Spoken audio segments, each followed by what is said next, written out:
Assalamualaikum warahmatullahi wabarakatuh. Salam sejahtera bagi kita semua. Perkenalkan, nama saya Fadil Khalid dengan NIM 18106111086. Kali ini saya akan memaparkan hasil penelitian ilmiah saya yang berjudul Perlindungan Hukum bagi Konsumen Pengguna Jasa Pengangkutan Alat Berat atau Kargo melalui Darat dan Laut. Indonesia merupakan negara yang sangat luas yang terbentang dari Sabang sampai Merauke dengan berjajar pulau-pulau dan luasnya lautan di dalamnya. Berdasarkan keadaan negara Indonesia yang merupakan negara kepulauan, maka dalam rangka menciptakan komunikasi antar pulau dan hubungan antar daerah yang luas, Indonesia membutuhkan sarana transportasi, baik darat, laut, maupun udara. Sarana untuk menghubungkan kota yang satu dengan kota yang lain dan juga antara pulau yang satu dengan pulau yang lain. Pengangkutan merupakan sarana utama untuk mencapai tujuan tersebut. Dalam bisnis pengangkutan alat berat, sering terjadi tindakan oleh pihak pengangkutan yang merugikan bagi pihak pemilik alat berat. Oleh karena itu, perlu diketahui perlindungan hukum bagi konsumen, salah satunya melalui ganti rugi. Ganti rugi adalah membayar segala kerugian karena musnahnya atau rusaknya barang-barang milik kreditur akibat kelalaian debitur. Ganti rugi dalam hukum perdata dapat timbul dikarenakan wan prestasi akibat dari suatu perjanjian atau dapat timbul dikarenakan oleh perbuatan melawan hukum. Ganti rugi yang muncul dari wan prestasi adalah jika ada pihak-pihak dalam perjanjian yang tidak melaksanakan komitmennya yang sudah dituangkan dalam perjanjian, maka menurut hukum dia dapat dimintai tanggung jawabnya. Dalam proses pengangkutan alat berat, pemilik perusahaan kargo harus memastikan bahwa mobil atau kapal yang digunakan untuk mengangkut alat berat tersebut sudah sesuai standarisasi yang diperlukan, karena jika tidak, maka akan menimbulkan kerugian bagi konsumen dan pelaku usaha pun harus mengganti kerugian yang diderita oleh pemilik alat berat. Berdasarkan latar belakang yang telah dipaparkan, maka saya dapat menyimpulkan rumusan masalah sebagai berikut. Yang pertama, bagaimana tanggung jawab perusahaan kargo dalam melakukan pengangkutan alat berat serta perlindungan hukum bagi konsumennya.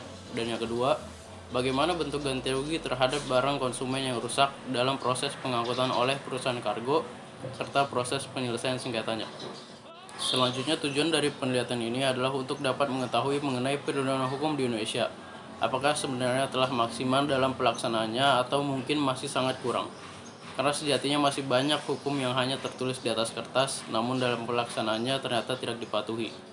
Untuk dapat mengetahui juga mengenai praktik perlindungan hukum bagi konsumen pengguna jasa pengangkutan alat berat di lapangan.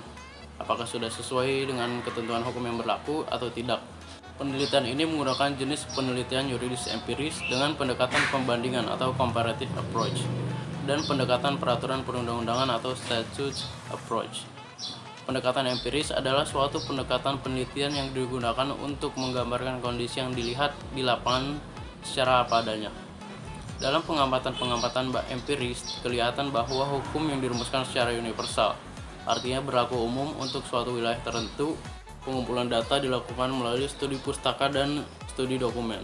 Selanjutnya terdapat literatur review dari jurnal yang ditulis oleh Hanafi Amrani dengan judul Perlindungan Konsumen Terhadap Praktik Bisnis Curang dan Upaya Penegakannya melalui Sarana Hukum Pidana yang diterbitkan dalam Jurnal Negara Hukum.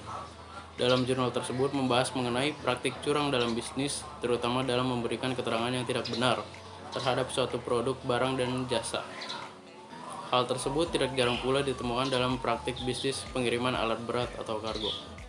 Seperti contoh memberikan keterangan palsu terkait spek kapal atau mobil truk yang akan digunakan untuk mengangkut alat berat yang dimiliki oleh konsumen.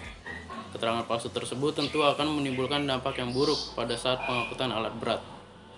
Seperti alat tersebut ternyata tidak muat untuk diangkut ke dalam kapal yang digunakan, atau ternyata mobil yang digunakan untuk mengangkut alat berat tersebut ternyata spesifikasinya tidak memadai, sehingga dalam perjalanan dapat menimbulkan kecelakaan dan merusak alat berat milik konsumen.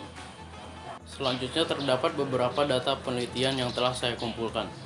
Di Amerika Serikat, setengah dari total kematian yang menimpa pekerja di berbagai industri diakibatkan oleh kecelakaan yang berhubungan dengan alat berat. Rata-rata kecelakaan terjadi karena tabrakan kendaraan dan alat-alat berat tumbang atau terguling. Kebanyakan alat berat yang digunakan dalam konstruksi, pertambangan, kehutanan, dan industri lainnya itu mengandung resiko yang tinggi yang dapat mengakibatkan terjadinya kecelakaan kerja bila tidak dioperasikan secara benar dan aman.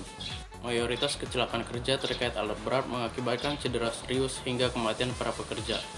NIOSH mengatakan Sebagian besar kecelakaan terjadi akibat tabrakan kendaraan, alat berat terguling, operator tertimpa beban, operator jatuh dari alat berat. Selanjutnya terdapat pembahasan dari penelitian ini, yaitu tanggung jawab perusahaan kargo dalam melakukan pengangkutan alat berat serta perlindungan hukum bagi konsumennya.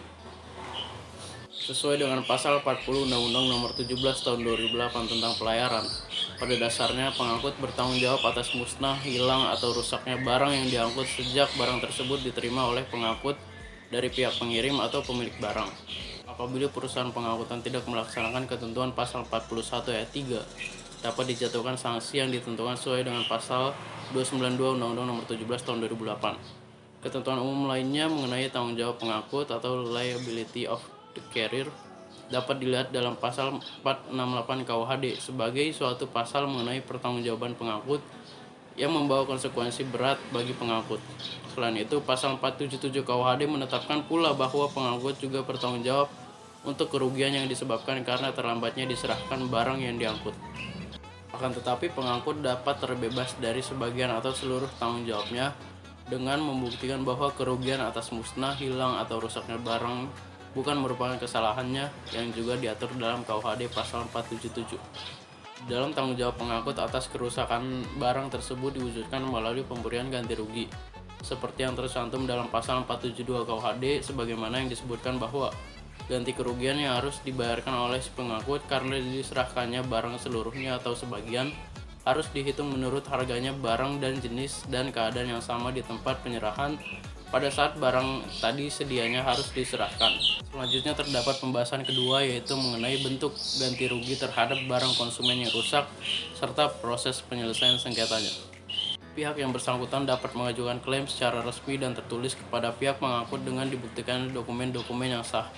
Tetapi biasanya penyelesaian klaim didasarkan pada asas kekeluargaan dan musyawarah. Namun dalam hal ini juga tidak menutup kemungkinan penggantian ganti rugi dapat berupa perbaikan terhadap barang-barang yang mengalami kerusakan sehingga dapat dianggap bahwa pihak pengangkut telah melakukan pembayaran ganti rugi.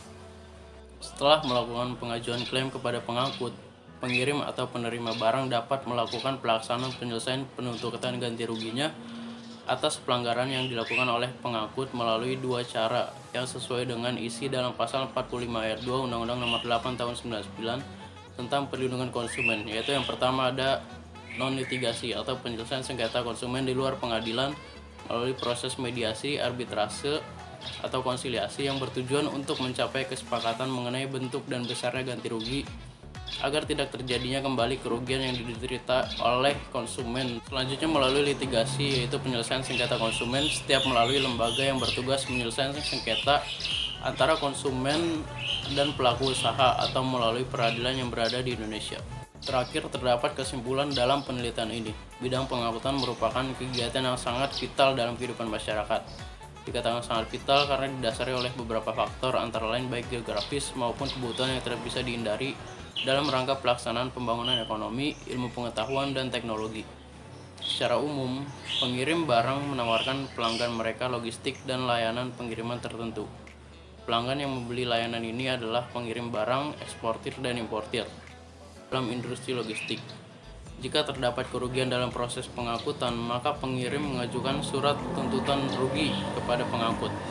Setelah pengirim mengajukan surat tuntutan kerugian kepada pengangkut, maka pengangkut memeriksa dan meneliti atas kekurangan atau kerusakan barang.